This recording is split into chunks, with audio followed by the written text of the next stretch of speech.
First Alert commitment to you is the power of 5 meteorologists, all the tools, the latest technology, and the first team of 5 meteorologists. News 12's First Alert weather on your side. Trust meteorologist Mikkel Hannah Harding for your First Alert.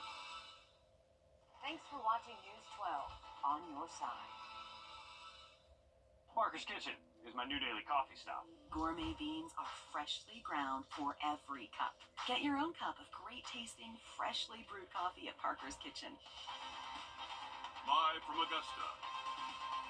Breaking news.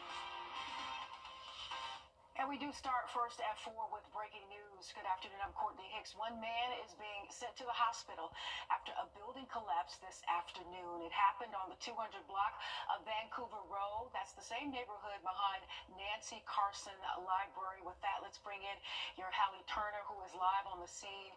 And at this hour, can you describe, Hallie, what you see and what you know so far? I did see the digital coverage that you and Kayla were doing a little earlier, and you were there the moment he was taken from up under that collapsed structure. Tell us about that. Yeah, well, if you're just joining here live at 4 o'clock, this call came in about 1:49, and what happened is, well, I'm going to step out of the way. It was about a collapsed building, a collapsed pool house, actually. This Meriwether Fire Department right here is, this truck is in the way of that pool house, but workers were working on this pool house demolition. Lieutenant Swan with the North Augusta Public Safety says they were working on this pool house starting yesterday. They had removed all the sides, but the pool house had a deck on it, and that deck had some concrete, a concrete floor, and when they removed all the sides, and that building just collapsed. They're not sure how. They don't know the company that these construction people were working for.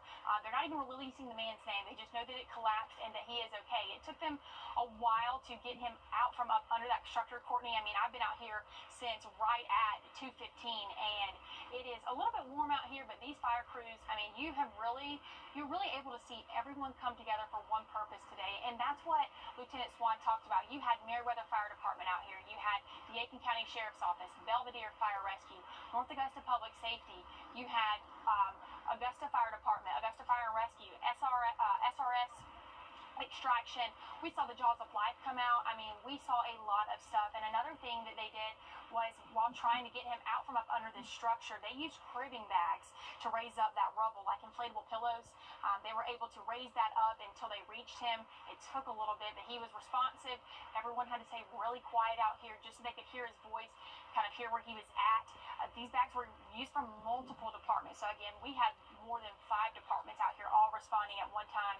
And Lieutenant Swan tells me, really, this is one of the best feelings in the world, is being able to see him come out of up under that rubble and be able to be put in that ambulance. A lot of people started clapping. It was just a sigh of relief for everyone around. I know for me, when I first heard the tip about this, I mean, my stomach just drops when you have to come out here to something like this, and you're just hoping for the best outcome.